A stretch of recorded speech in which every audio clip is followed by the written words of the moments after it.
All right. Welcome, everyone. I'm going to call our City Council regular meeting for June 20th, 2023 into session at 7:05. All stand for the Pledge of Allegiance. I pledge allegiance to the flag of the United States of America and to the republic for which it stands, one nation under God, indivisible, with liberty and justice for all. All right, thank you. Sylvia, roll call. Mayor Rosner? Here. Council President Mays? Here. Councilor Browse? Here. Councilor Young? Here. Councilor Scott? Here. Councilor Giles? Here, but I don't think there's power to my mic. Good share. All right, we'll share. And Councilor Stankey is absent. All right. It's all right, I can. We got an extra, so we can rotate that. All right, we're shifting mics. All right. Okay, so next on our agenda is approval of the agenda. I make a motion to approve the agenda. Second. Motion is second. All in favor of approving the agenda, say aye. Aye. Opposed? Agenda passes. Thank you, council. And next is our consent agenda for the evening. And bear with me a second, I got to read through these. We have, let's see, 6 items on the consent agenda tonight. A is approval of the June 6, 2023 City Council meeting minutes. Item B is resolution 2023-047, reappointing Lana Painter to the Sherwood Budget Committee. C is resolution 2023-048, reappointing Thomas Sherwood to the Sherwood Budget Committee. And item D is resolution 2023-049, certifying the provisions of certain municipal services in order to qualify the city to receive state revenues. Item E, resolution 2023-050, approving the city investment policy and authorizing investments. And item F is resolution 2023-051, transferring budget expenditures appropriations between categories for fiscal year 2022-2023. Do I have a motion? Move consent. Second. Motion and a second. All in favor say aye. Aye. Aye. Opposed? Motion passes. Thank you, council. Citizen comments. Do we have anything tonight, Sylvia?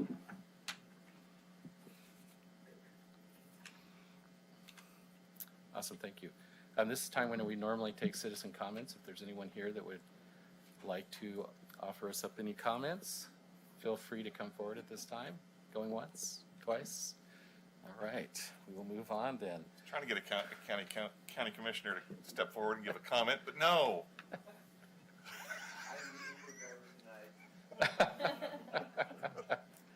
All right, awesome. Okay, so next we're on to presentations. We have a presentation from the Family Justice Center. Judy Wiley, come on up.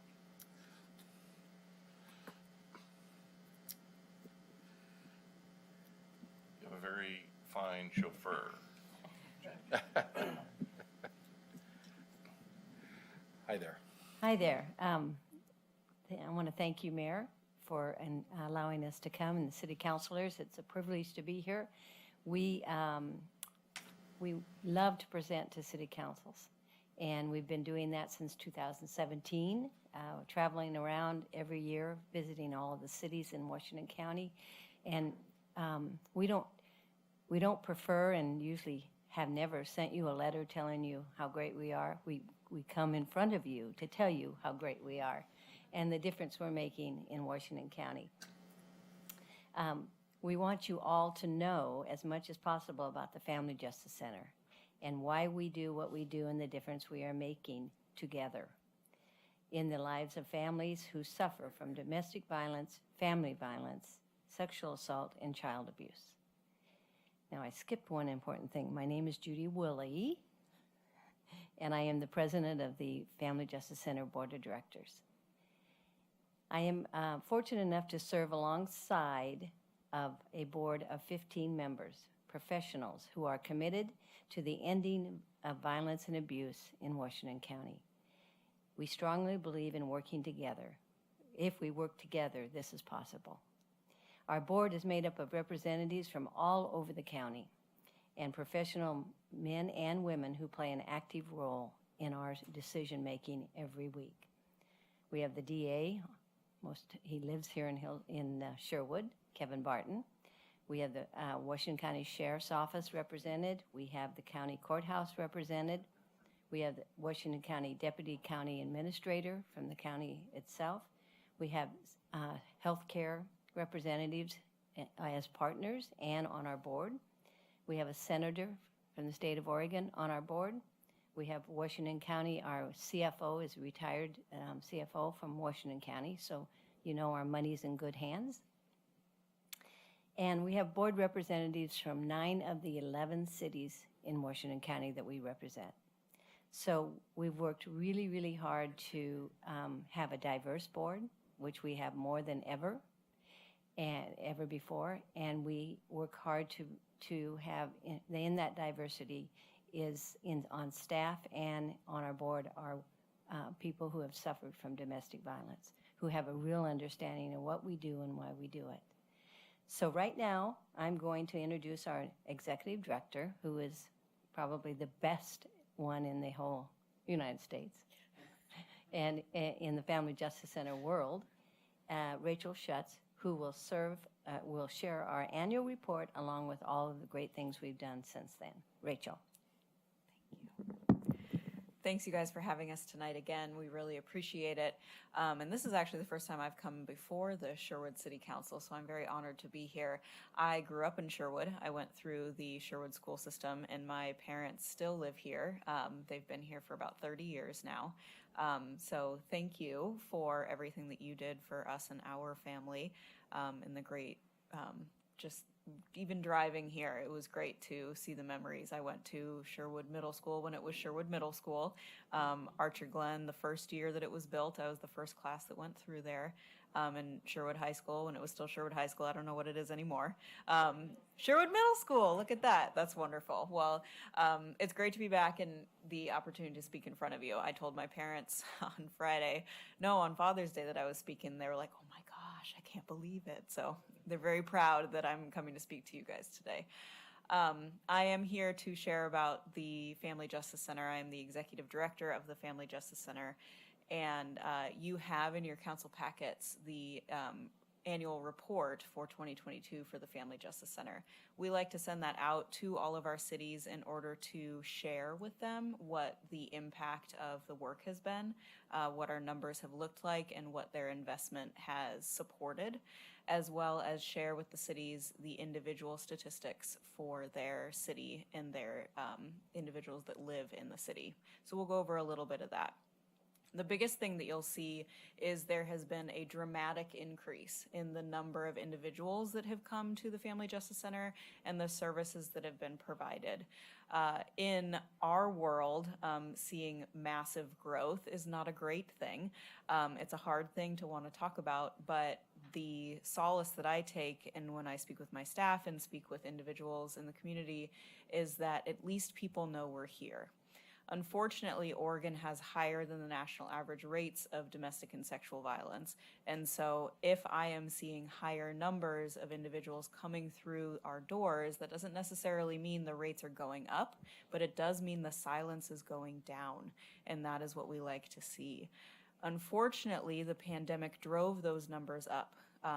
They drove them up across the board. They drove them up across the country. And in fact, domestic violence homicides or family violence homicides are on a high trajectory right now, which is not anything that we want to have happening.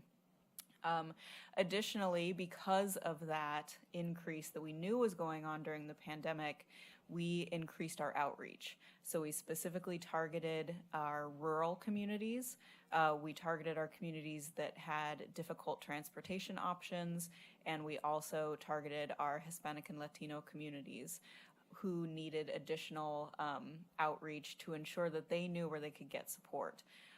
Through that, I think in combination with the schools reopening during the 2021, as well as the increased rates and the increased comparative outreach, we saw such a big increase. As you'll see, we saw a 321% increase in services provided and a 237% increase in survivors seen throughout the community, which puts us at over 4,500 individuals that came through the Family Justice Center and over 8,300 services that were provided. We also offered more services and programming, which reached more individuals in response to the higher need. Some of the newer services that we offered were increased access to court. So different kinds of court could be accessed at the Family Justice Center. We've always done restraining orders, but we increased the services that were available there because we had such a positive response around it being a safe place to attend court hearings.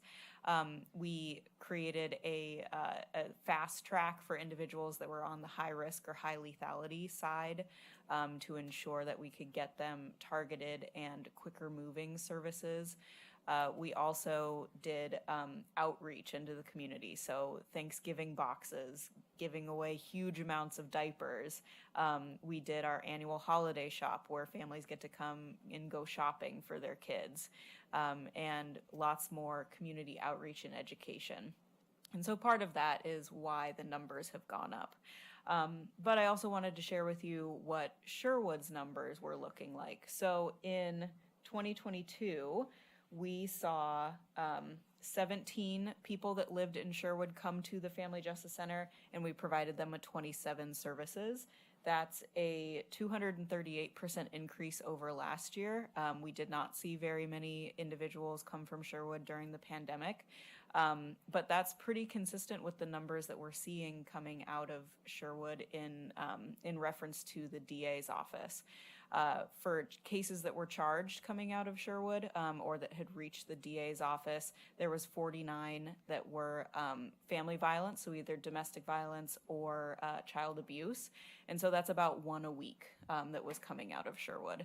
And so the services, we are catching up a little bit in terms of providing the services through the Family Justice Center, but in terms of charging, that's where the numbers sit for the city of Sherwood. The additional thing that we wanted to talk about was the outreach that we've done in terms of public awareness events. So our Domestic Violence Awareness Month is in October, and our cities traditionally do proclamations, as well as we hold a public event with speakers, as well as survivors that are able to share their stories or share words of hope. And we did that this year in downtown Hillsborough during the lunch hour, so it was a little bit easier to access. And then for April, we have 3 awareness events that actually happen, which is Sexual Assault Awareness Month, Child Abuse Awareness Month, and Crime Victim Rights. And so we do a big joint event, and we have started doing a survivor art show where survivors throughout the year make art about their experiences or to process their experiences, and then we're able to publicly display those with survivor speakers, as well as a reception, which is really my favorite thing that we get to do because it's such a positive experience for survivors, and it's so meaningful for them to see people from the community show up and sort of experience that together with them and sort of hold that. So it really is a wonderful event that we get to do. Closing out the year, we had 18 partners. We moved from 15 to 18. We've added a few more. And so we are a very busy program now. We have a lot of staff and a lot of partners that are all working together to meet the needs of survivors. And I just really am excited about the trajectory of this organization and where it's going to go. So I wanted to give you guys the opportunity to ask any questions that you might have. Well, thank you very much. That's fascinating and disappointing that our numbers are going up so fast.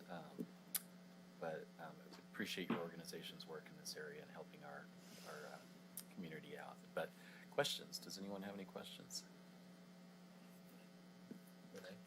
I have a couple questions. So first of all, thank you for the work that you're doing. I wish that in the community that I was raised in that we had it growing up. I'll leave that there. Why is, I believe other cities across the Washington County contribute to the Justice Center, correct? That's correct. And where do other funding sources come from? That's a great question. So city contributions and the public safety levy in Washington County comprise about 49% of our budget. And then our gala, Denim and Diamonds, which Judy does a fantastic job of putting on every year. That just happened 3 weekends ago. And that comprises our big philanthropic fundraising and then grants. So 49% are from other cities? Cities and the county's The levy? Okay. And you were talking about some of your programs and services, with mental health being such a big, something that's taking on more notoriety, not notoriety, but being more talked about and acknowledged. Is the Justice Center incorporating that into their programs and services? Yeah, that's a great question. So that's one of the new partners that we just brought on. And so we have several organizations that provide counseling. And so counseling and clinical mental health are two separate things. And so while we had the counseling, we needed the clinical mental health. And so we brought on a partner, Sequoia Mental Health Services, that's able to do serious persistent mental illness. They're able to diagnose, and they are also able to do addictions treatment if that is something that a survivor needs.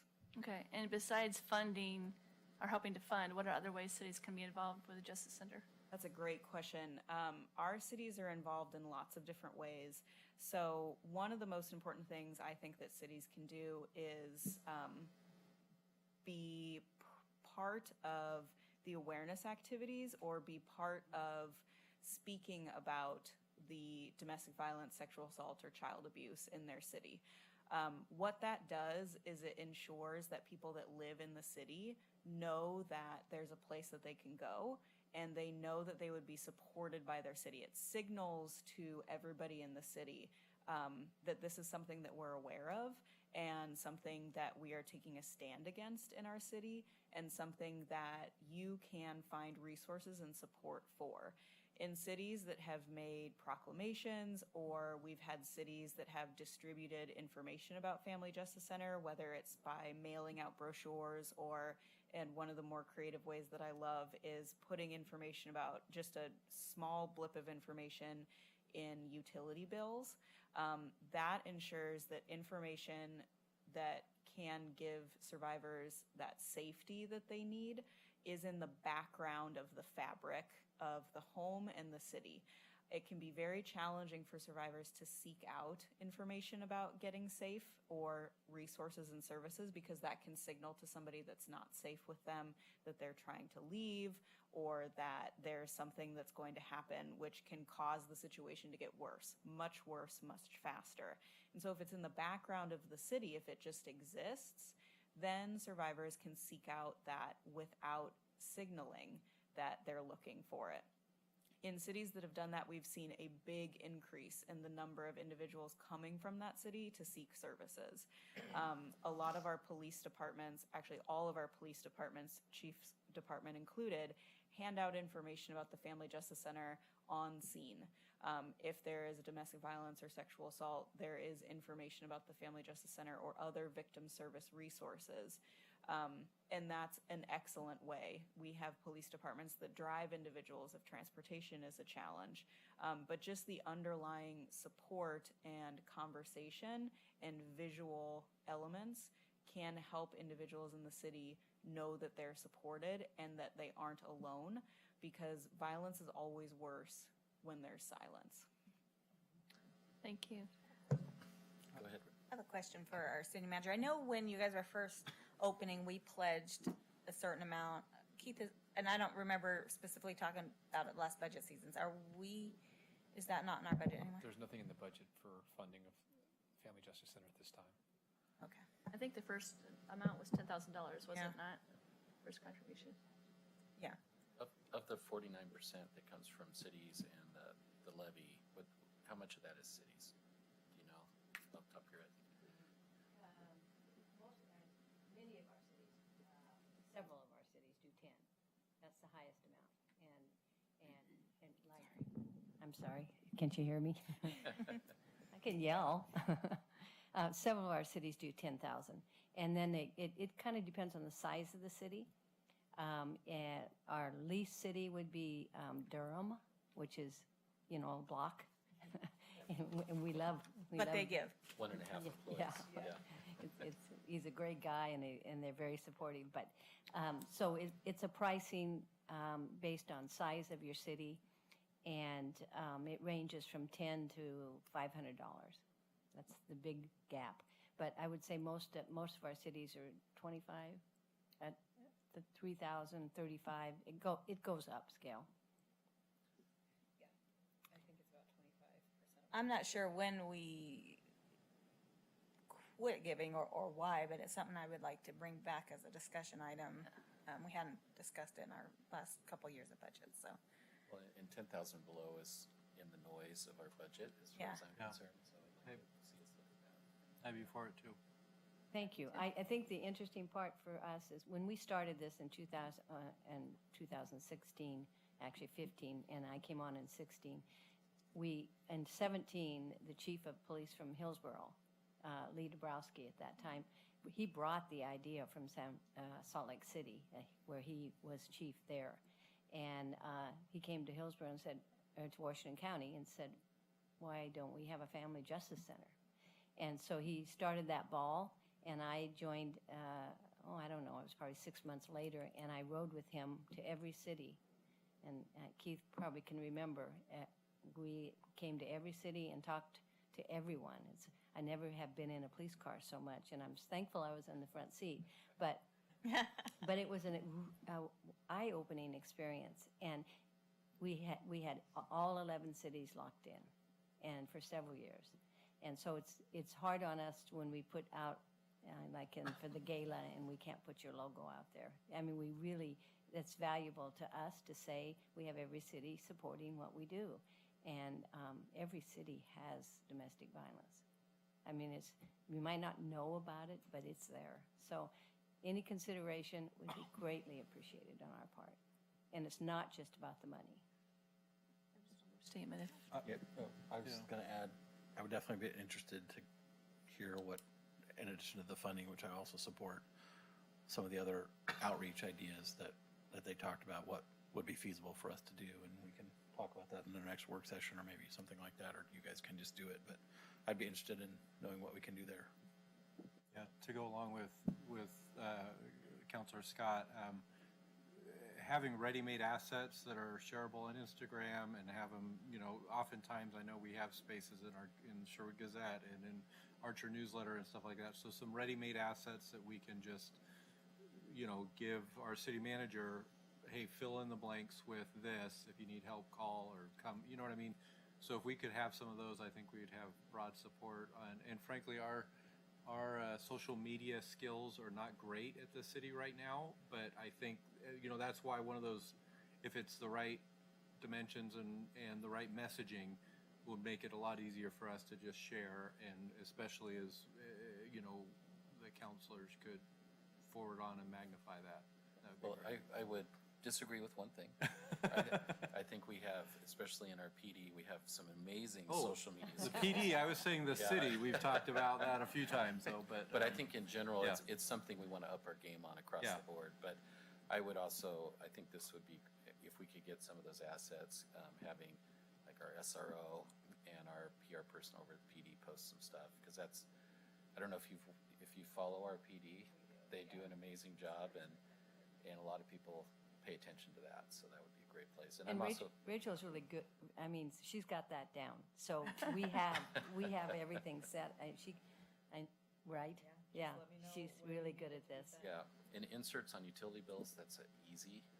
Yeah, there's all kinds of ways I think we can help promote, Thank you. get the visibility out one there. other thing, and I don't know if this is part of your charter or not, but do you partner with the school districts as well? So could we introduce you to them and get some things in the schools so that, okay. Do you do that currently, or do you need some, okay, great. No, that would be great. If there's, we've worked with Mary Matthew several times. Okay. And if there's anybody else that you would like us to speak with in the schools, please let us know. We'll absolutely reach out. We've got several practice school nights, parent nights, those sorts of things. Or there are several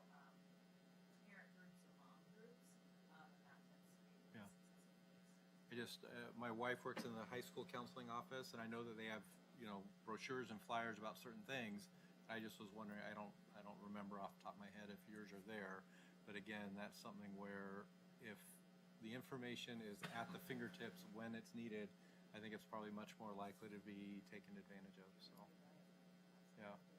I can get you an introduction to our new superintendent. Well, I guess he's been here a year now. It's hard to call him But new after what he's been through. But he's really, really good, does an amazing job, really has the kids' interests at heart, and we can get you an introduction there. So, because I think it'd be important for him to be aware of this program as well, so. So one thing we didn't mention, and it is really important, we're moving forward. We've been talking when we met city manager, your city manager that last year, we talked about the Family Peace Center, which is going to be renamed because it now includes lots of more partners and it will include child abuse. And CARES Northwest will be coming into our center. And so that will happen no later than 2026. And we've received some good funding to do that. We're in the process of a building at this point. But that service is really needed, and it's needed in our center because we get parents come in and there's been experience of child abuse too. So it really fits well, and so we're really excited about that. It's a couple of years down the road, but we're partnering tight for that. Renee, you had. I just had one other comment. Judy, you're a Rotarian, and in District 5100, we have the Empowering Girls, or actually Unleashing the Power. I know it's not just women and girls who face abuse, but that would be a good resource to tap into Right? for the district, and with your involvement, Right. it's natural, so. Yeah. Thank you. We actually have 3 Rotarians up here. Any other questions? Well, awesome. Well, yeah, great job. Thank you for all the work that you guys do in our communities. It's just hugely important, especially right now, with where we're seeing the arrows going in terms of the trend line. So I can't thank you enough. I really appreciate it. And I'll work with Keith to get you some introductions over at the school as well. Yeah. And let me know where to send any social media pieces or any. Right there. Thank you very much. He'll redirect you. So. Yeah. And we'll take a look at what we can do to contribute as well. Thank you. Thank you. Awesome. Thank you. See you next week. All right.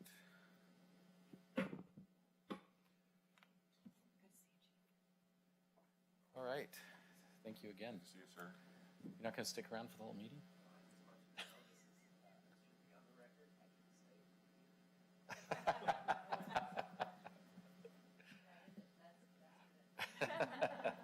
Thank you. All right, so we're going to go ahead and move into new business. We have 2 items tonight. First one is Resolution 2023-052, adopting the Capital Improvement Plan, CIP. Craig, welcome. It's a tough one to follow. And for those listening, Craig is our Director of Public Works. So, good evening, Mayor and Council. Tonight in front of you is the capital improvement plan for the 23-24 budget year, as well as the 5-year capital improvement plan. Y'all met on 5/2 in a work session and discussed the 1-year CIP plan, and on 5/16, you met in a work session to discuss the 5-year CIP. Many funding sources require the capital improvement plan to be adopted before funds can be spent. This plan is actually in the 23-24 city manager's budget. And there's been no changes to the plan since you've seen it in the work sessions. And we respectfully recommend City Council approve this plan. Great, thank you, Craig. Any questions for Craig? Move to approve? Second. All right, we have a motion and a second. All discussion on the motion? No. All right, all those in favor of approving Resolution 2023-052, say aye. Aye. Opposed? Motion passes. Thank you, Council. The next item we have on the agenda is Resolution 2023-056, providing an increase in compensation to the city manager, Lydia McAvoy. And again, for those listening, this is our Human Resources Manager. Hi. Welcome. Thank you, Mayor, Council. So the resolution I bring before you this evening, 2023-056, is providing an increase to the compensation to the city manager. Following work sessions, the question at hand is, shall the city council approve a 2% increase in base pay for the city manager backdated to October 7th, 2022? The background to this is that the city manager's employment contract with the city provides for an annual salary evaluation. We're about 9 months overdue that evaluation. The contract effective date is October 7th. And so the financial impacts of the requested increase or suggested increase would be $4,500. And so staff respectfully recommend that City Council adopt Resolution 2023-056, providing an increase in compensation to the city manager. All right, thank you, Lydia. Any questions for Lydia? All right, do I have a motion? I move we adopt Resolution 2023-056, providing an increase in compensation to city manager. Second? All right, I have a motion and a second. Sorry, guys. Any discussion on the motion? Yes. Thanks, Mayor. We did have a work session on this, and I am not going to vote for the resolution, and it's really straightforward. If this does not pass, the city manager is receiving 6% increase to his base effectively, which I think, and if it does pass, it would be 8%, and I believe 8% is excessive, so I will be voting no. Thank you. Kim? Yep, I also, a little background on the 6% was somewhat self-imposed increase back in July of 22, which was 9 months into his contract. So he has just for the public to be clear, if those of us that are voting no, it's not that we don't think the city manager warrants an increase. Our position is he has already received a 6% increase prior to his 1-year anniversary. And this 2% again would be 8%. And then we'll be reviewing him again in 3 months. So. Any other discussion? All right. Discussed. I'm sorry? I've already discussed. Okay. And we'll see last week's work session. All right, so do I have a motion? You have the motion. You have it Oh, I'm seconded. sorry. You're right. Time to Thank vote. you. All right, so it's time to vote. All those in favor of approving Resolution 2023-056, say aye. Aye. Opposed? Nay. All right. Motion passes. Sylvia, did you get that? Okay. All right. Now we're on to, thank you, Lydia. Appreciate it. Now we're on to a public hearing ordinance. Anyway, well, first of all, I'm going to have Sylvia read us into the public hearings.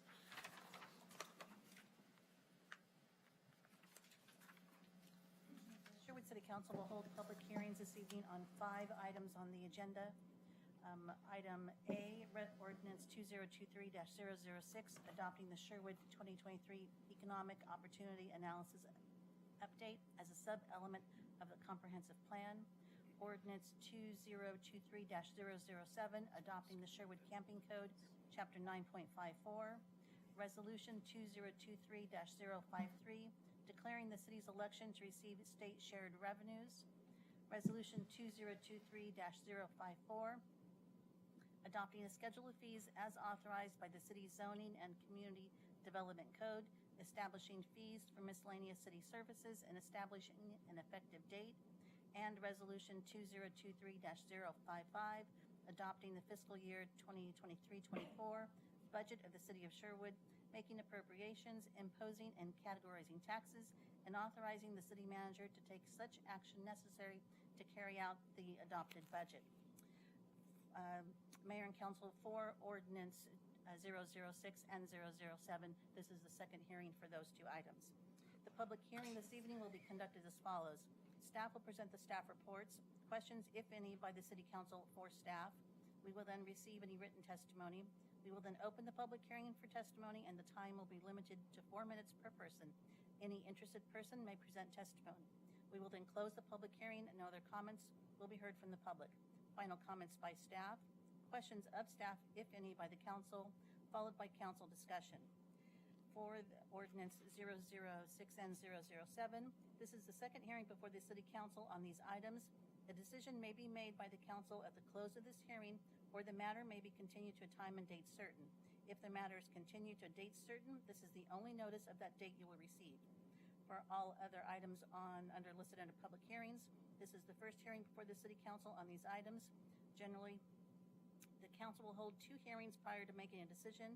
A second hearing on these, excuse me, Mayor, that was the wrong statement.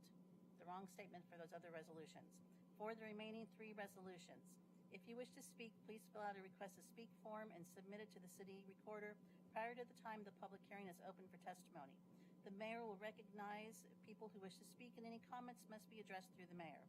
When you come forward, please state your name and place of residence for the record, as this hearing will be recorded.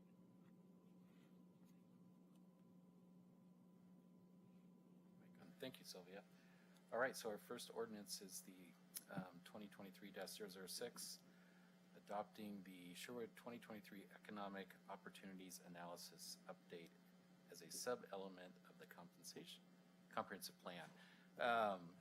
Welcome, Bruce and Erica. Bruce, that's quite a pile of paper you have there.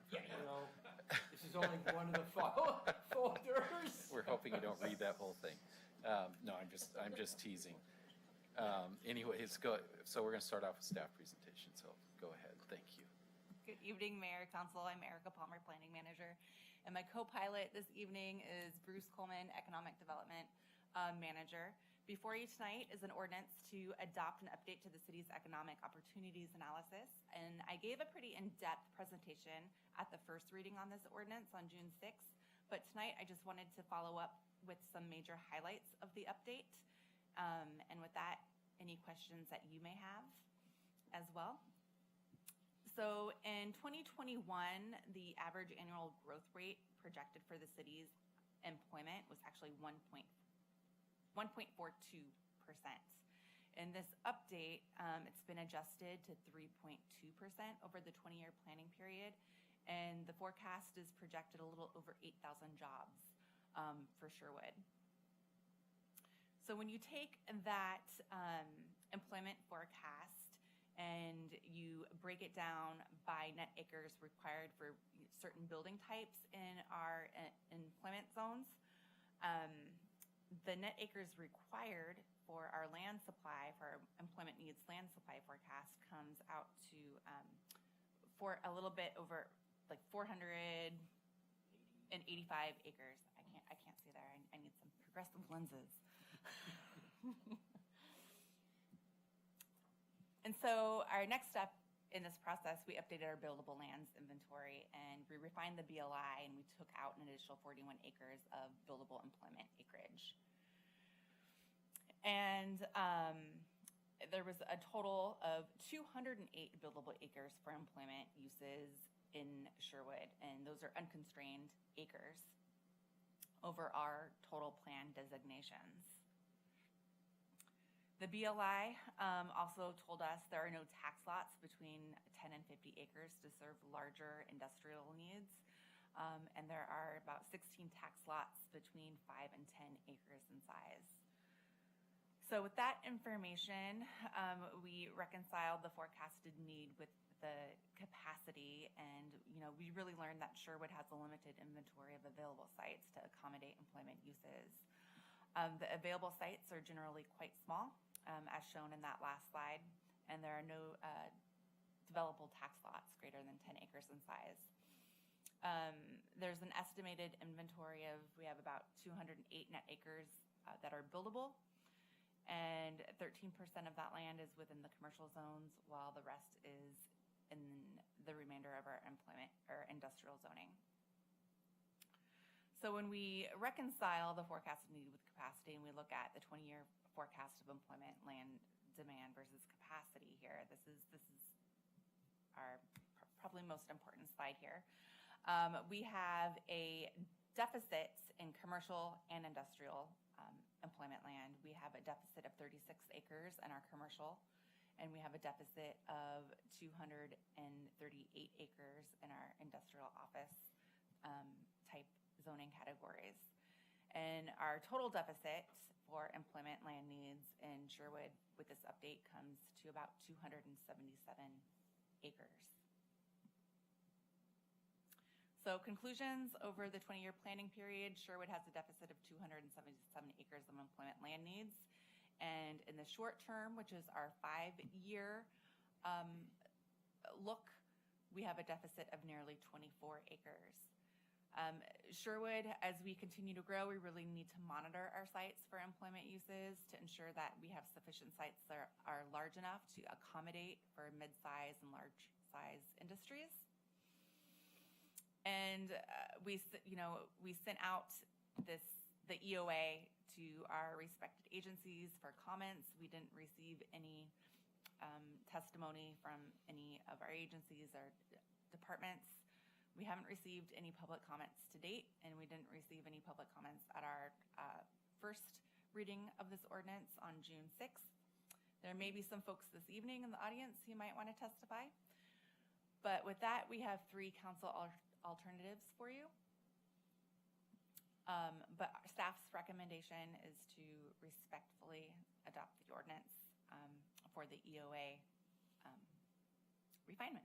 So with that, I can answer Bruce and I can definitely answer any questions that you may have. Thank you, Erica, and thank you, Bruce. I know you guys put a lot of work into this, and I appreciate all the hard work. So many times our economic needs analysis around the region are generally forecast non-aspirational, then they become self-fulfilling prophecies. So I really appreciate all your hard work to be aspirational about where we want the city to go, in alignment with council goals and creating more opportunities for people to live and work in Sherwood. But with that, council, that's my comment.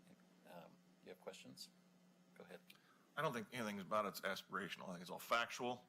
I love it. Great job. We need more dirt for jobs. Bruce, Erica, it's not relevant to this, but I'm going to ask the question anyways. Yeah, I know we've had this in the Tonkin employment area, but outside of that, do we have policies in place to make it difficult to cut up large parcels in industrial zones or employment zones? We do. I know we do in the Tonkin employment. We do in the Tonkin employment, and we also have some policies in the newly adopted comp plan that talk about large sites. Yeah, the last Keeping thing them we intact. need is smaller parcels. Amen. I sometimes I need to knock the dust off my brain cells, and so I just sometimes ask the question, make sure. Thank you. That's my only question. Any other questions? Councilor Young. I didn't have any questions. I was Oh, you're going just to, turning- you get to- ready to got- make a motion. get to let- Oh, we got to do the Citizens. public hearing. Got to let citizens talk first. Well, I just want to reiterate, great job. I really appreciate it. And to echo our council president, Keith, we need more dirt, but more importantly, we need large parcels of dirt. And it really is a competitive advantage in the Portland metro area because there's very few large parcels left. So I think that was an important point to make. Great. I think it's clear with the caliber of companies, Bruce, that you've gotten interested in Lamb and DW Fritz. They want to be here in Sherwood. We got to kind of give them just that landing spot. So I think that's a great job. Now, and I'll just add one thing for people listening, that 200 or so acres of net buildable we have today, a lot of that's in the Tonkin employment area, which is difficult to build because there's very little topsoil, there's a lot of bedrock there, so it's difficult to get companies to come in and make that investment. So it's another reason we need to open up our land supply with more buildable land. So, yes. All right. Any questions? Do we have no written testimony? No written testimony. Okay, great. So we'll open it up for the public hearing for citizen comment. Do we have anyone tonight that would? Can you check to see if we have anybody online? right, we'll close the public hearing. Any final comments by staff? Other than we definitely need land, and if we have the land, we are going to be able to fill it with great companies. Thank you. No doubt with you on board, Bruce. Yeah. And Erica and Eric and everybody in your team. Yes, I know we always say Bruce, but you have a big team that helps you. All right, any more questions with staff? No? All right, do I have a motion? I will read, caption, and adopt ordinance 2023-006, adopting the Sherwood 2023 Economic Opportunities Analysis Update as a sub-element of the comprehensive plan. Second. All right. Any discussion? No? Sylvia? Ordinance 2023-006, adopting the Sherwood 2023 Economic Opportunities Analysis Update as a sub-element of the comprehensive plan. Counselor Stankey is absent. Counselor Giles, how do you vote? Aye. Counselor Scott? Aye. Counselor Young? Aye. Counselor Browse? Aye. Council President Mays? Aye. Mayor Rosner? Aye. All right. Motion passed. Thank you. Have a new ordinance. Thank you, everybody. So we're going to go ahead and move on to item B, ordinance 2023-007, adopting the Sherwood Camping Code. Normally Ryan Adams, our attorney, would present on this, but he is off serving our country right now, so we'll have our city manager present. Welcome, Keith. Thank you, Mayor and Council. I wanted to be able to say I'm happy to step in for Ryan while he's serving our country, and happy to be the presenter tonight for the second reading of our time, manner, place consideration for the Sherwood Camping Code. So this is part of House Bill 3115, which is a state mandated update to the Sherwood's Camping Code, and this is our second public hearing, our second reading on this matter. So as a reminder for House Bill 3115, it's a state mandated update to Sherwood's Camping Code that cities may regulate the acts of sitting, lying, sleeping, or keeping warm and dry outside on public property so long as the regulations are objectively reasonable based on the totality of the circumstances applied to all stakeholders, including persons experiencing homelessness. City Council has met 3 times in work sessions to discuss this on March 21st, April 18th, and May 6th, and our first reading on this ordinance was on June 6th. As a reminder, the proposed time manner restrictions are for time. It's 9 p.m. to 7 a.m., which is permitted camping hours. The manner is restrictions on campsite, which is no open flames, no gas heat, no structures other than tents or tarps, no public defecation or urination, no accumulation of trash or rubbish, and no digging in the ground or removing vegetation. The place restrictions are listed on here: institutional public zones, residential zones, and residential structures plus 50 feet, within 1,000 feet of any school, within all of Sherwood School District block zone. Sensitive areas are vegetated corridors regulated by Clean Water Services. Any areas that reduce sidewalk width below 4 feet, within 500 feet of the Sherwood Police Department, and within the Old Town District. And then also, it's just noted in this ordinance that notwithstanding the place restrictions listed above, the city manager may, after consultation with the council, determine an appropriate place for camping upon city property. So taking into account all of our place restrictions, every place in yellow would be under the restrictions. The open areas would be, the areas that not in yellow would be areas that would be open to camping, and we've identified in the top right zone a potential area qualifies under all the conditions and is a city-owned property. It's in the white square, and I put my pointer into that area. With that, the council has 3 options tonight: to adopt the ordinance as presented, to modify and adapt the ordinance, or to not adopt the ordinance in the camping code. And with that, I'd be happy to answer any questions. All right, thank you, Keith. Any questions for Keith?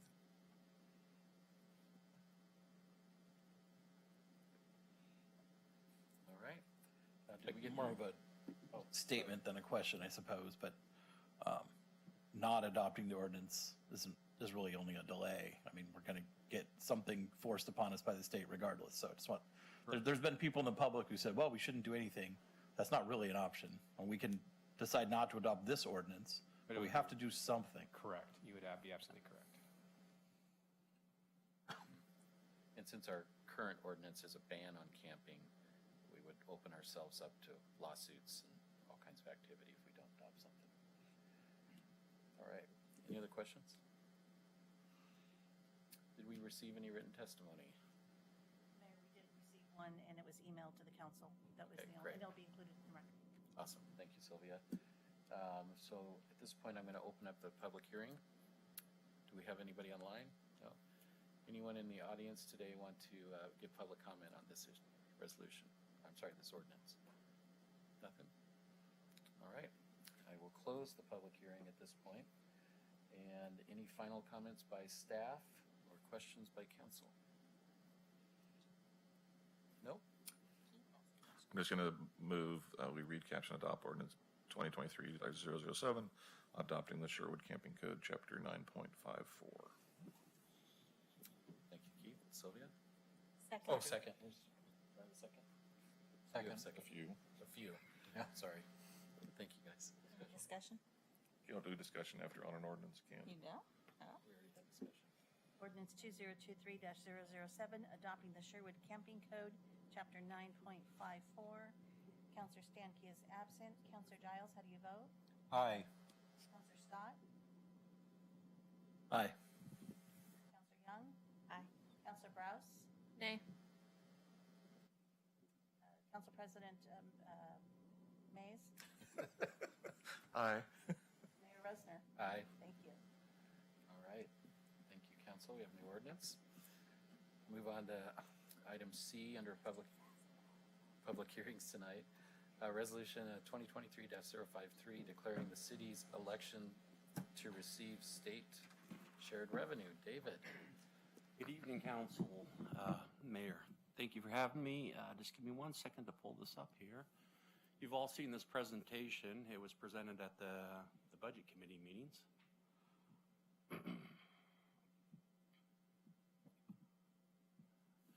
Okay, the state of Oregon, they share certain revenues with the municipalities that choose to accept it.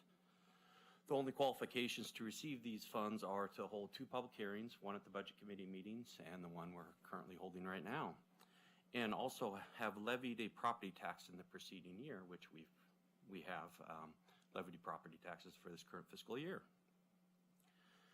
And really quick, there are basically 2 pots of money that we receive from the state of Oregon for state shared revenue. It's received in the general fund and also in our street fund.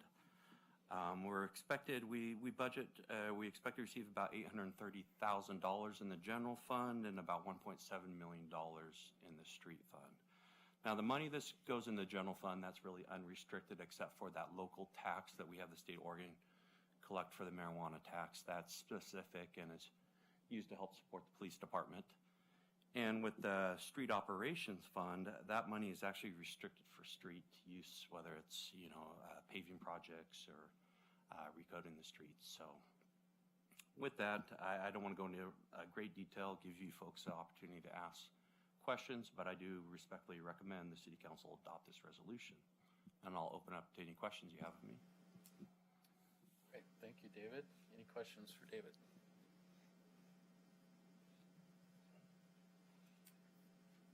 All right. Then moving on, I'll go ahead and open up the public hearing. Do we have anybody online?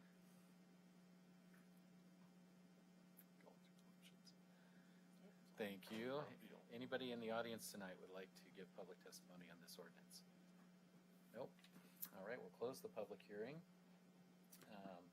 Any final comments from staff? Nope. All right, any final questions from council or comments that they would like to make? Awesome. Do I have a motion? I move resolution 2023-053, declaring the city's election to receive state shared revenues. Second. Motion second, Sylvia? Or are we going to do a resolution? All right, we have a motion and a second. All those in favor of adopting the resolution say aye. Aye. Aye. Opposed? Motion passes. Thank you, council.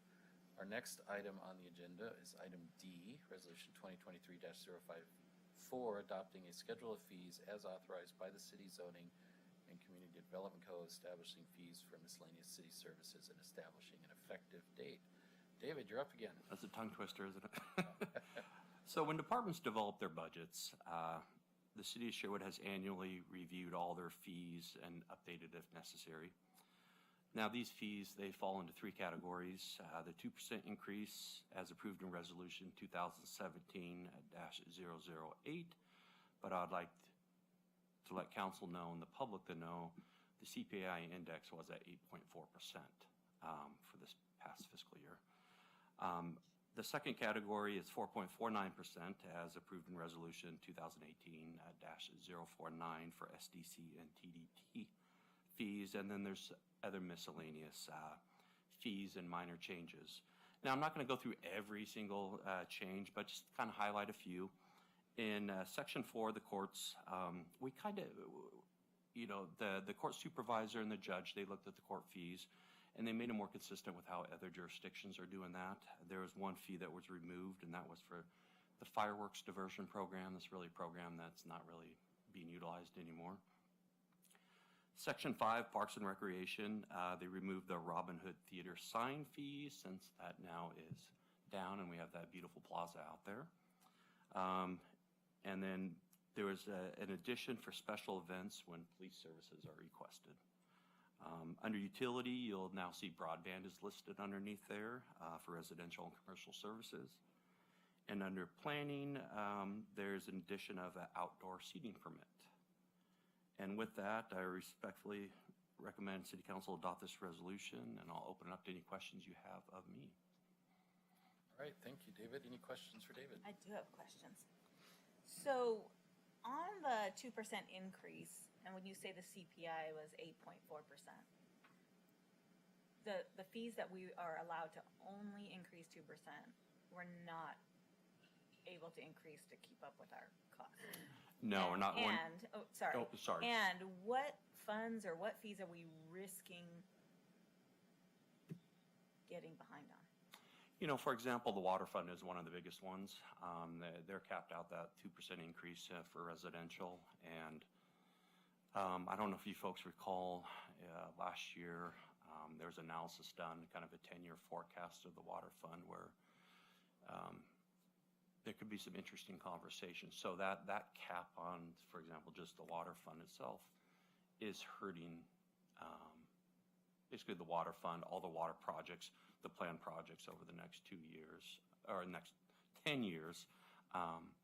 So it's going to hamper that fund and the ability of what they're going to be able to do for the city as, this is not the only year that, almost, I think there's only been 1 year where it's really been under that. Since I've been here, it's been under that 2% cap.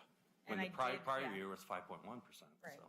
And I did recall that, and I knew that, but I really thought it was important for the public to hear that this 2% that our hands are tied in our charter is really going to hurt us in future years if we're not able to keep up with the inflation. And coming from the finance director's perspective, that's something I hope that we revisit, just so we don't, hamper what the water fund can do for the city. And then I just had a second question on the police services. Before your second question, Oh, could I sorry. just do a real quick follow-up on that particular topic? Oh. And just for people listening and clarity on that, part of your water bill is put in the bank for future capital projects that we know we have to do to the water system. Like we're doing one right now where we're expanding the capacity of the water plant in Wilsonville, where our water is purified. And we have maintenance on pipes and infrastructure and pumps. So part of that bill is paying for that in those projects in the future. So when it's only going up 2% a year and CPI is at 8% or capital construction inflation is even higher than that right now, we do get ourselves backed into a corner. So And the sewer fund is in a worse condition than the water. Well, because the sewer is an issue. Yes. Currently. Yes. Water, it's more of a, Future. Yeah. And then I just had a question, sorry, on the police services. That's a new one. I don't recall if we had a conversation, but can we just fill us in on the necessity, the need for that? Yeah, I'll let someone do it. The finance department just kind of compiles this for all the departments. figured I'll- Chief I'll- would need to I'll let the respond. Chief answer on this. So we were, is this working? Yeah. We were looking at fees for events that are outside of the city's responsibilities. So as you may or may not be aware, all of these require officers or requested us to be there. It's always at an overtime rate. So we're trying to be mindful of the money we're spending and trying to recoup that in ways that we can. So an organization comes in and they're requesting the PD to be there, then we'll assess a fee as far as our presence there for these things. Aside obviously from the city events that are already currently in place, but that's the philosophy behind it. City events that aren't city events, so like, for instance, Cruisin', Robin Hood, we've always provided police, we will now start charging for that, or No, that's considered a city? Yeah, I'm talking somebody that comes in and music on the green, or not music on the green, but somebody has an event down at Stella. Okay, And they want police presence. gotcha. Okay, thanks. So I just was going to make a comment / observation as somebody who got involved in government because I was thinking, hey, they're buying $600 toilets and it's they're going to be wasting money all over. I've got to reiterate to the public how careful this money is being watched and spent and conservatively and all of the different things. And so yes, we're saying, hey, we're going to have trouble down the road if we can't correct this, in 10 years. But that's not because we're throwing lavish parties and and doing all the other stuff. It has to do with just the expense of getting things done, the price of everything going up, the price of labor, all of these things. And so I just want to commend both you and frankly all of the city staff that I've met spends money and looks for grants and spends money very conservatively and everything else. And so I'm continually impressed at frankly the value we get for the money we spend. So thank you to you and your team and all the other department heads that I literally have never seen, both in this and in the bond oversight committee, I've never seen somebody saying, hey, we've got this money, let's spend it so we don't lose it, or we don't, you know what I mean? It's always, I'm always blown away by, oh, this is exactly how I would hope money was being spent. So thank you.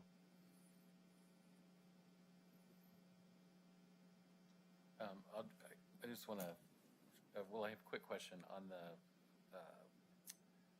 how do you determine which events get a pass on being charged fees versus which events don't? City-sponsored events. So City-sponsored. private parties come in and want to rent out the parks or want our presence at an event. Okay, so it would specifically have to be, and what defines sponsorship? Sorry. What defines city-sponsored?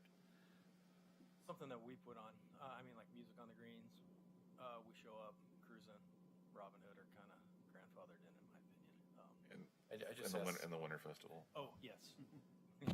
And I'm just asking the question just to make sure we have clear guidelines for that, so in the future we don't have someone complaining, how come my event doesn't get coverage and this one does? Yeah, that's the only reason I ask.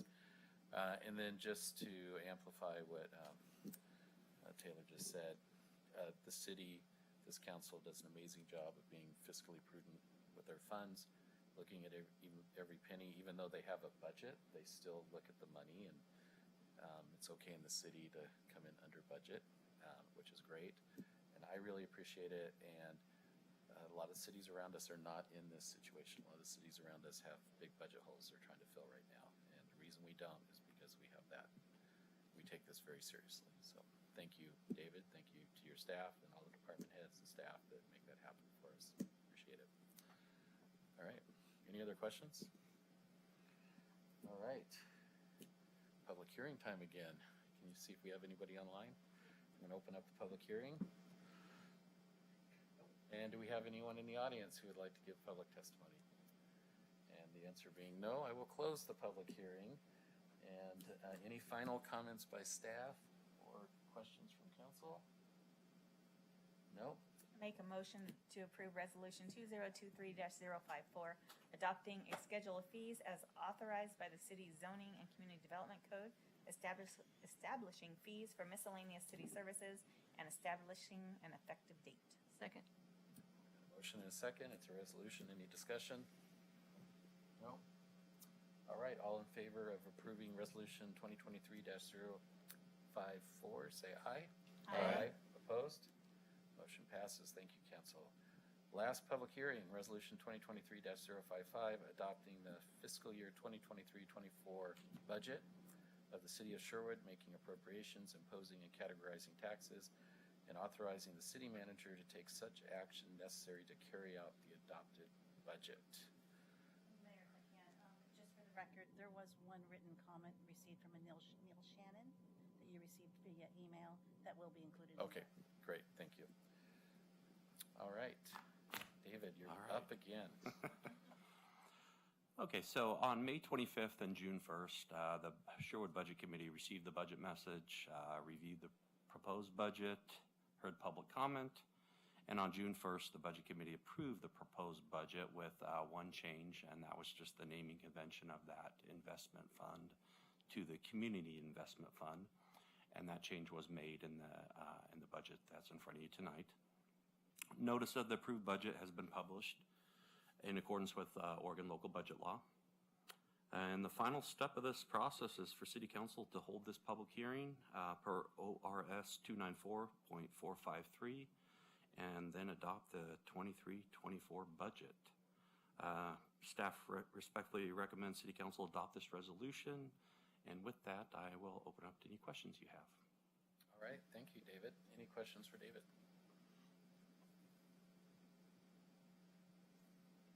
Nope. Well, My previous comment stands. Good job. And just for the community's perspective, it's a fairly, from one year to the next, it's a fairly generic, there's not much different from one year to the next, which is important for folks to know. Nothing's new or radical, other than some new funds, which are important that we talked about. And I'm supportive of the recommended budget for the Budget Committee. And thanks to staff, all staff, for their efforts in putting this together. I wasn't able to come to the budget hearings, but I did read the packet on the airplane. Thank you for all the work that you've done. It was a well put together budget. Thank you. Other questions or comments? All right, we'll go ahead and open up the public hearing then. One more time, Chief. He looked at me and said no. Okay. And is there anybody in the audience who would like to give public comment? No? All right, I will close the public hearing. Any final comments by staff or questions from council? I don't have a question, but I will just also reiterate, I thought it was a very well done budget. I thought the budget process went really good this year. We had a very engaged budget committee, lots of good conversation. We were able to get that done in 2 meetings, which is 2 3-hour sessions that 14 of us, how many of us? 14 of us 14, get together on the budget committee. And with that, I'm in favor of this budget. I echo everything that Councilor Young just said. I will just add that, yes, this budget process went it was very fast. I don't want to say fast to imply that we were just nilly-willy doing stuff, but staff did a great job putting together all the materials. They were clear, they were concise, they were aligned with council goals, made it really easy to go through and get the budget committee through the process, and I really appreciate all the hard work. Not just by you and your team, David, but all the department heads and the staff that supported them in putting together the budget. It's not easy. I wish it was easier, but state law makes it difficult, so that's what we do. So, yeah, go ahead. And then we are, as the mayor hinted earlier this evening, we are fortunate that we are not in the position of a lot of our neighboring cities, and that we've, throughout the organization, all staff,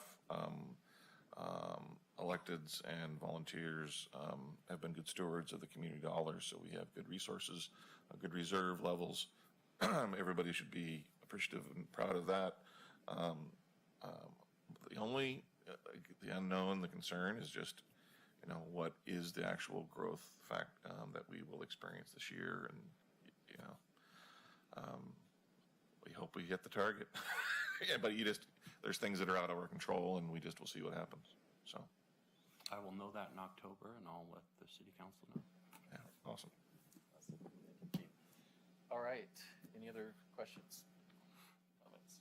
I'm going to make one more comment.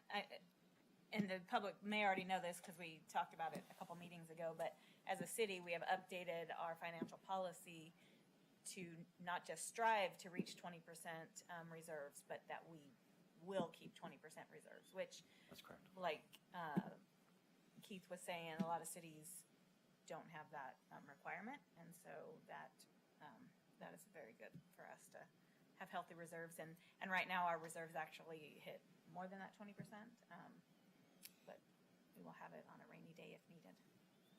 Not to pile on, but I'm going to pile on some more about how awesome the work the staff does, because of those reserves, when we entered the pandemic, we were able to immediately stand up a grant program for our businesses. We didn't wait for the feds or the county or the state to give us money. We just did it to the tune north of $400,000, which was 100% subscribed, which was great.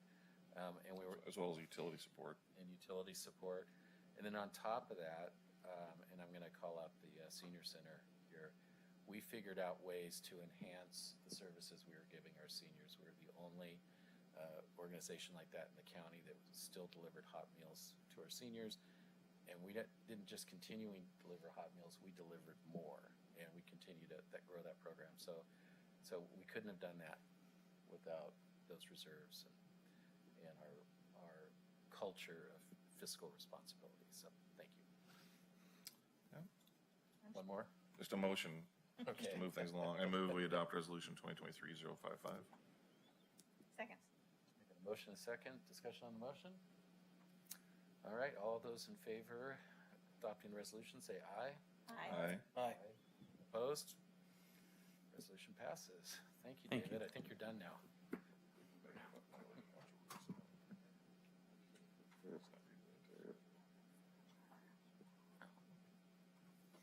All right. Okay. Next is city manager's report. Thank you, Mayor and Council. Just a few things tonight.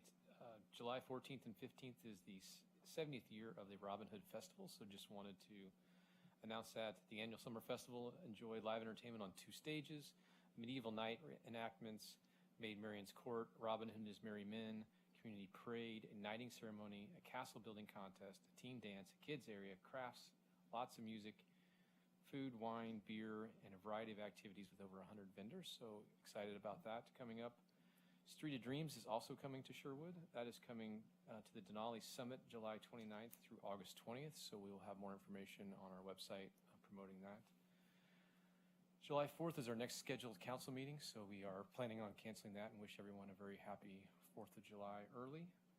And my family and I enjoyed cruising this weekend. The weather for us was perfect and really enjoyed that. So with that, Mr. Mayor and Council, will be happy to answer any questions. All right, thank you, Keith. Any questions for the city manager?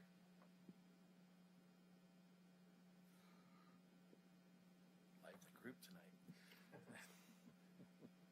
Awesome. All right, council announcements. Taylor. I was just going to congratulate the chamber on a fantastic event, and my wife put it perfectly. She said, "I'm not a car person, but I just like hanging out in Old Town during cruising Sherwood." Right? It's weird how it's become just a part of our family tradition. So, congrats and thanks to all the volunteers. And if you're looking for a way to recreate that volunteer high, go ahead and sign up for the Robin Hood Festival. We're short on volunteers there, and so we need. Just go to the Robin Hood Festival page and go to their Sign Up Genius page, and we could use your help. Thanks.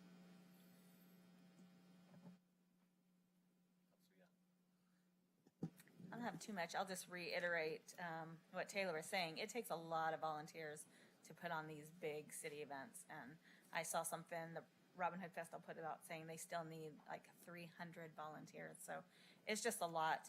And some of them are just giving of your time for 2 hours, being a gate monitor or working a stint in the beer garden or their apparel booth or things like that. So we love all of our volunteers. Sherwood is great with volunteers, but for some reason this year, they're still looking for some, and that's only 3-4 weeks away. So as for the camping ordinance, where we did a quick motion without any time for discussion, I just wanted to say to the public that City Council had 3 work sessions on that with a lot of discussion.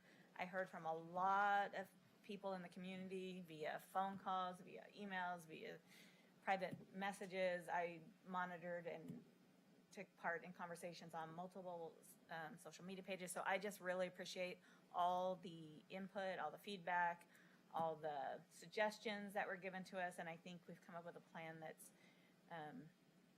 what's the term? Reasonably objective? Is that the term? Reasonably objective. And it's not something that can't be changed in the future as we work through this. This is something that's all new to us. I think what we've done is given tools that our police department will have should they need them. And so I just wanted to put that out there. As for my assignment on the Police Advisory Board, we had a meeting last week. We were going over some policies, which we will continue to go over, trying to figure out the best format for the board to review those in, and then kick them up to council for their blessing on them. And yeah, that's all I have.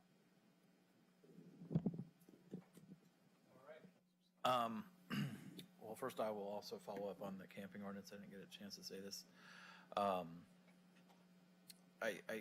think the staff did a great job with the best.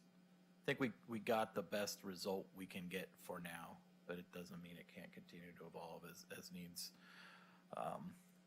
needs change and as the circumstances change over time.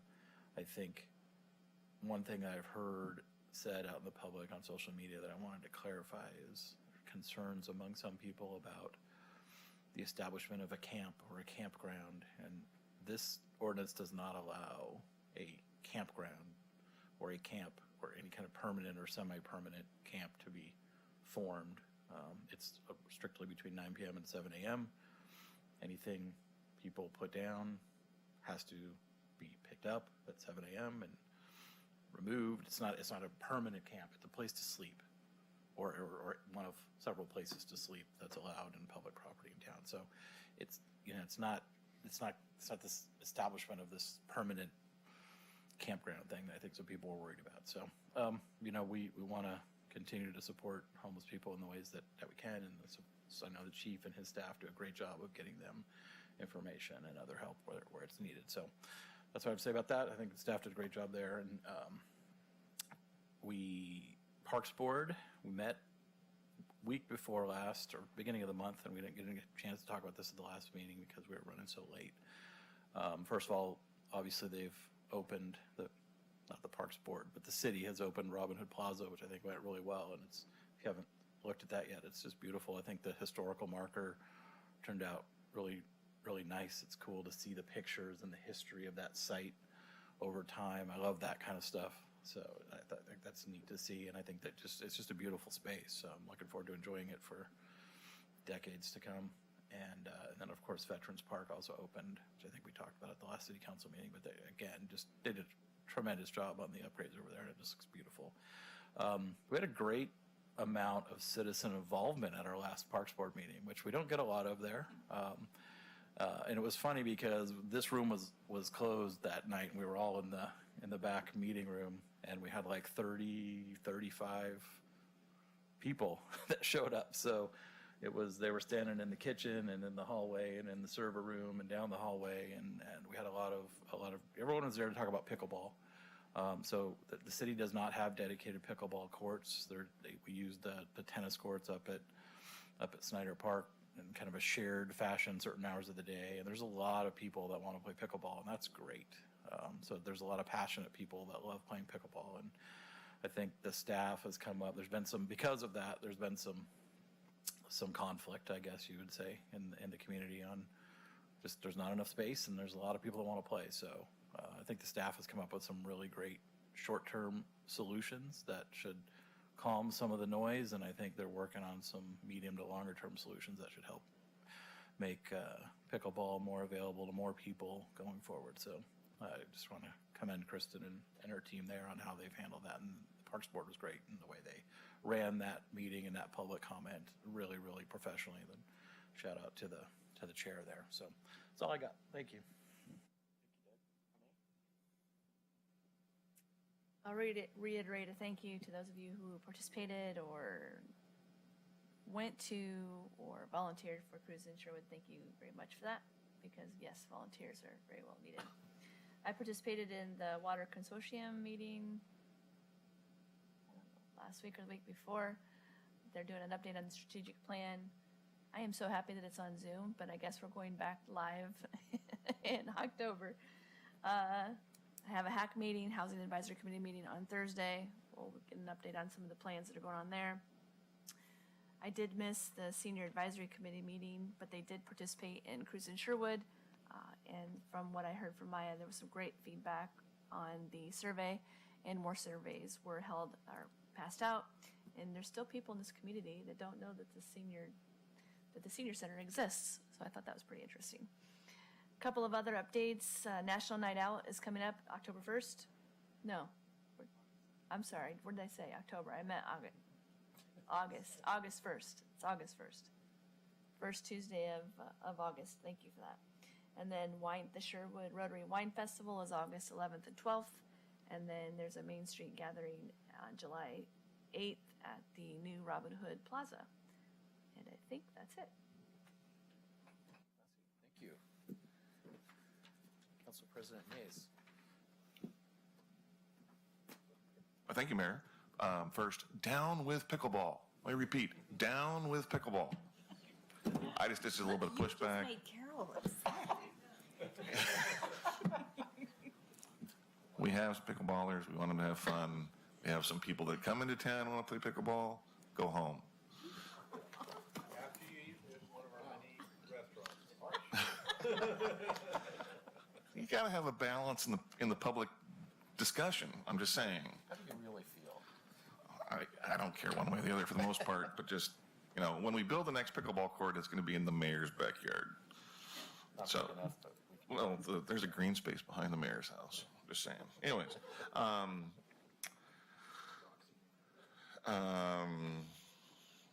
you got to poke the bear, don't you, a little bit? But it's good that folks are passionate and involved and advocate, and there's nothing wrong with that. That's good. I like that. So earlier tonight, this afternoon, I presided over my second and final WRWC meeting as the board president. And I look forward to just being a member of the WRWC representing Sherwood going forward. It was all good, but it was a good 25-minute meeting, wasn't it, Craig? We moved right along. Yesterday, attended our Cultural Arts Commission meeting. It was great. Because of some scheduling, this and that and the other thing, we actually met still on Juneteenth. But almost everyone was able to be there, and we had a good conversation. And the Art Center was hopping last night, which is fantastic to see. And we actually had to move that meeting upstairs I forgot we even had a little meeting room upstairs in the Art Center.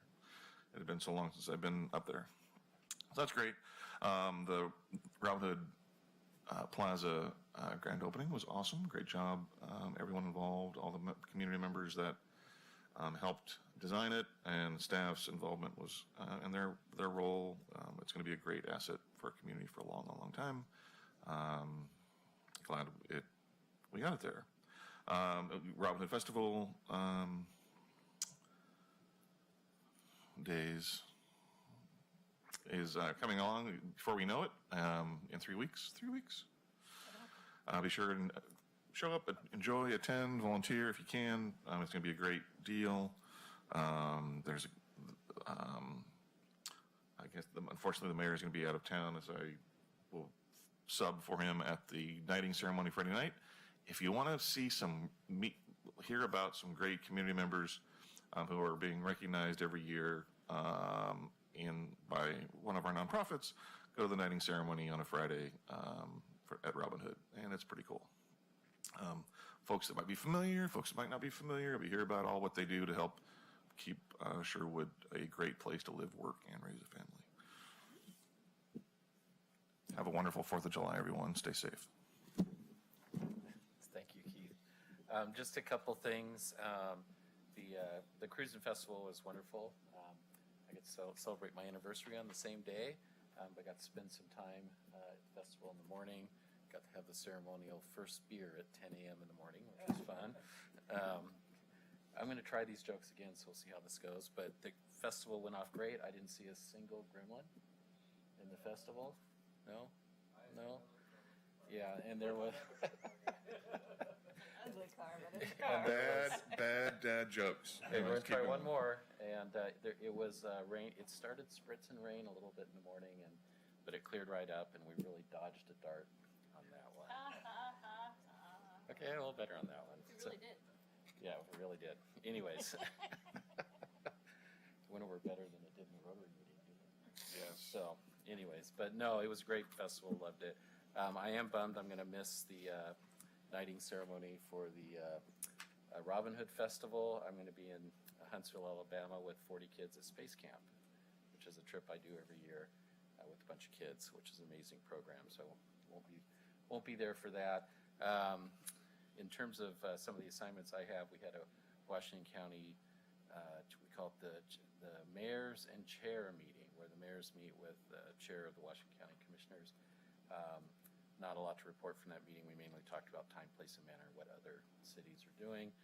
And on that particular topic, as we explored what we needed to do with time, place, and manner, and taking care of our houseless and homeless folks, it was important that we had a policy that was consistent with our neighbors, because you don't want to have one city have a very liberal policy and one have a very conservative policy, because that can create movement. And I think we accomplished that, and what we're doing is fairly in line with a lot of the cities around us, and even the county. So I was pleased to see that happen.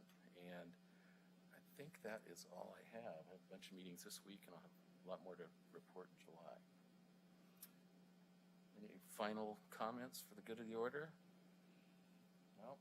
All right, so we will adjourn our city council meeting. And do we want to go right into our URA meeting? All right.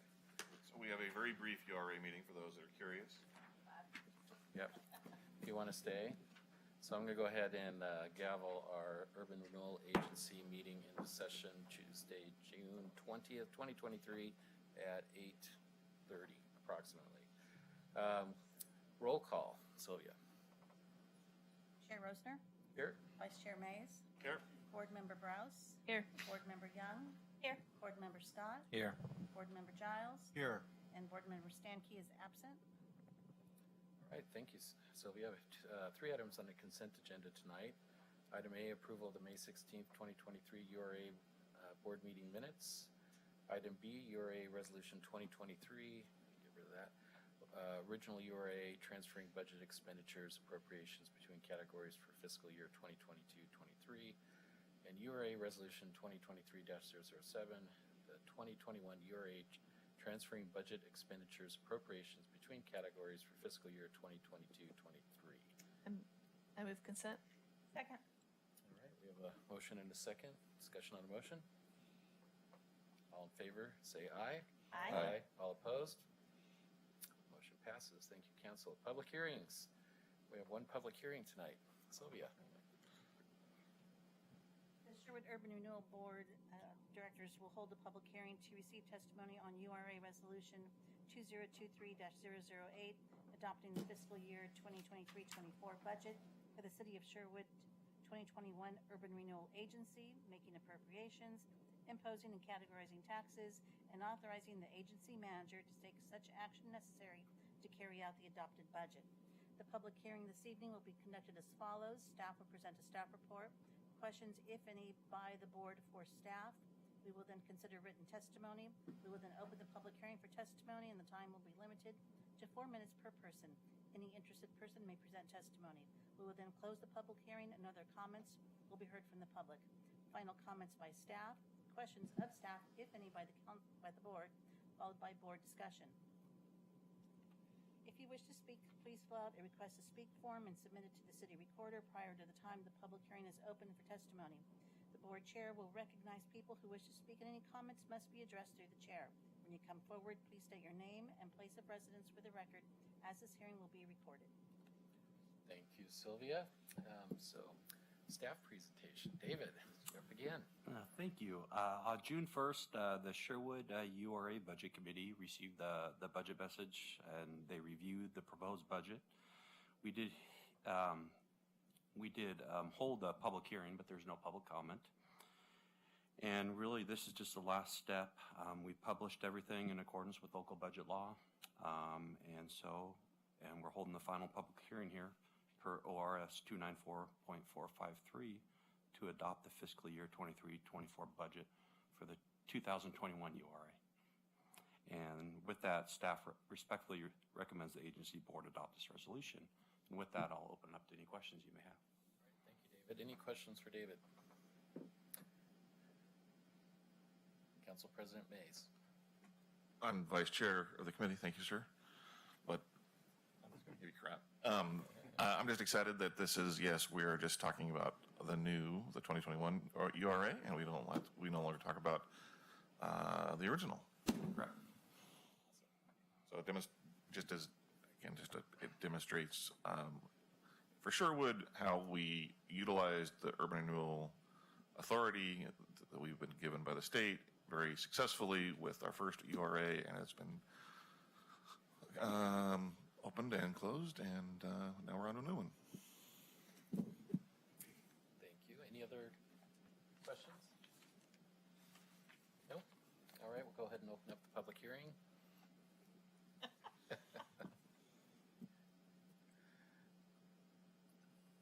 No? Anybody in the audience like to give public testimony?